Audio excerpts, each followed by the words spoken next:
नमस्कार। I am Rajkumar, lecture biology. आज हम एनिमल किंगडम के बारे में बात करेंगे। जंतु जगत का वर्गीकरण किस प्रकार से किया गया है। तो चलिए शुरू करते हैं।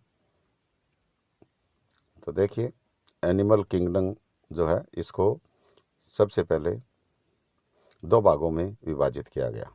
पहला इनवर्टिब्रेटा यानी कि अकशेरुकी, दूसरा वर्टिब्रेटा कशेरुकी।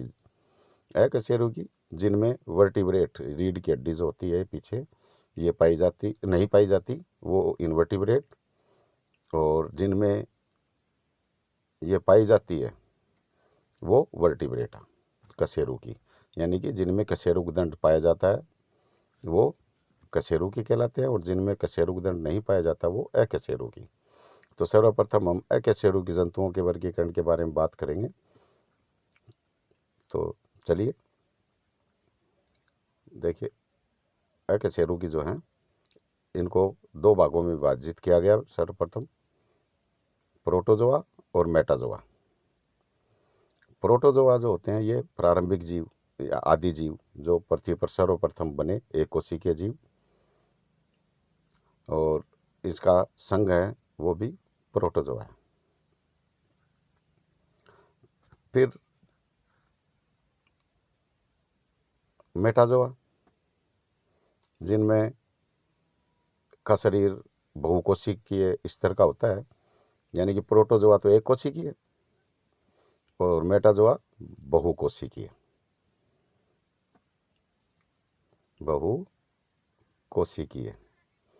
यानी कि एक से अधिक कोशिकाओं से मिलकर जिनका शरीर बना होता है। इसको भी दो भागों में विभाजित किया गया है, पोरिफेरा और यूमेटाजोआ। यानी कि पैराजोआ में फाइलम है पोरिफेरा, इनका सेलुलर लेवल का शरीर होता है कोशिकीय स्तर का, और यूमेटाजोआ है इनका टिश्यू लेवल का या ऑर्गन्स पाए जाते हैं इनमें। तो मेटाजोआ को दो भागों में, फिर यूमेटाजोआ को भी दो भागों में, रेडिएटा और बाइलेटेरिया।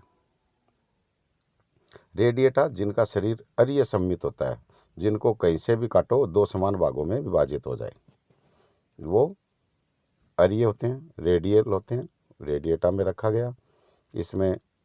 और इसी प्रकार से द्विपार्श्व सम्मित यानी कि बाइलेटेरिया, केवल एक ही जगह इनमें ऐसी होती है जहाँ से काटने पे दो समान भागों में विभाजित हो सकते हैं। तो चलिए मैं थोड़ा दूसरा बनाता हूँ डायग्राम इस प्रकार से, थोड़ा जैसे ये जंतु इस प्रकार से है कोई, तो इसमें देखिए एक बीचों बीच एक ही जगह है जहाँ से काटने पे दो समान भागों में विभाजित हो सकता है। तो इस प्रकार से वो बाइलेटेरिया होते हैं। तो रेडिएटा में सिलेंट्रेटा संघ जो है वो आता है, और बाइलेटेरिया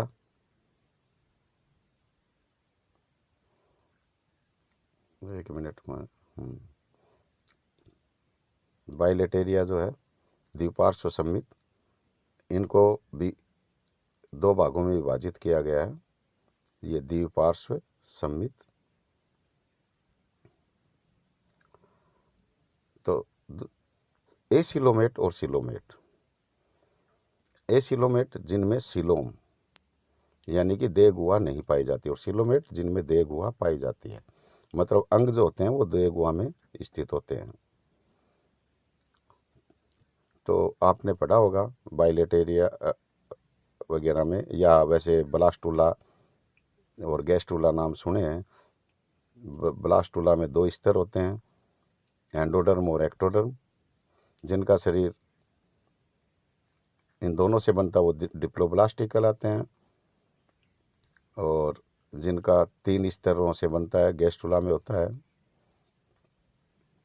तीन स्तर होते हैं गैस्ट्रुला में, एक्टोडर्म, एंडोडर्म और मीजोडर्म। तो इन तीनों स्तरों से जिस जंतुओं के शरीर का निर्माण होता है वो ट्रिप्लोब्लास्टिक कहलाते हैं।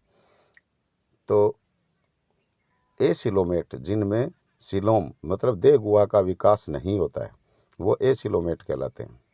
इसको भी दो भागों में बांटा गया है। वैसे यहाँ वैसे बीच में एक स्यूडोसिलोमेट और होता है, वो नीचे बताऊंगा। एसिलोमेट को एगुही और सिलोमेट को परगुही बोलते हैं हिंदी में। तो एसिलोमेट जो है प्लेटिहेल्मिन्थीज जो फाइलम है वो इसके अंतर्गत आता है। और एस्केल्मेंथीज ये भी स्यूडोसिलोमेट होते हैं वैसे, यानी कि देह गुहा का पूर्ण विकास नहीं होता इसमें। तब सिलोमेट जिनमें देह गुहा पाई जाती है, इनको 4 भागों में बांटा गया है, 2, 3 और ये 4। तो देखिए पहला इसमें आता है एनेलिडा, जो केचुआ वगैरह होता है, वो इसके एग्जाम्पल है। दूसरा आर्थ्रोपोडा, आर्थ्रोपोडा में कीट वगैरह सब आते हैं, जितने भी तितलियां वगैरह सब इसी में है। मोलस्का जिनका शरीर मांसल होता है, पाइला वगैरह, शंख वगैरह, घोंगे वगैरह, सीप है, सीपिया है, ऑक्टोपस है, ये सब मोलस्का में आते हैं। इकाइनोडर्मेटा जैसे स्टारफिश वगैरह है, ब्रिटली स्टार, ये इकाइनोडर्मेटा में आते हैं। तो अब देखिए स्टार्ट से जंतु जगत का विभाजन जो किया गया है, पहला संघ देखिए प्रोटोजोआ, फिर दूसरा आएगा मेटाजोआ में पोरीफेरा, तीसरा यूमेटाजोआ में सिलेंट्रेटा, चौथा एसिलोमेट में आएगा प्लेटिहेल्मिन्थीज, एस्केल्मेंथीज, चौथा और पांचवा आगे। अब सिलोमेट में छठा एनेलिडा, सातवां आर्थ्रोपोडा, आठवां मोलस्का, नौवां इकाइनोडर्मेटा। ये इस प्रकार से 9 संघ हो गए। तो ये ऐसा जंतुओं का वर्गीकरण किया गया।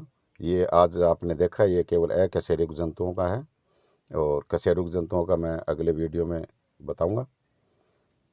मेरा नेक्स्ट वीडियो ज़रूर देखें जिसमें कशेरुक जंतुओं का। धन्यवाद।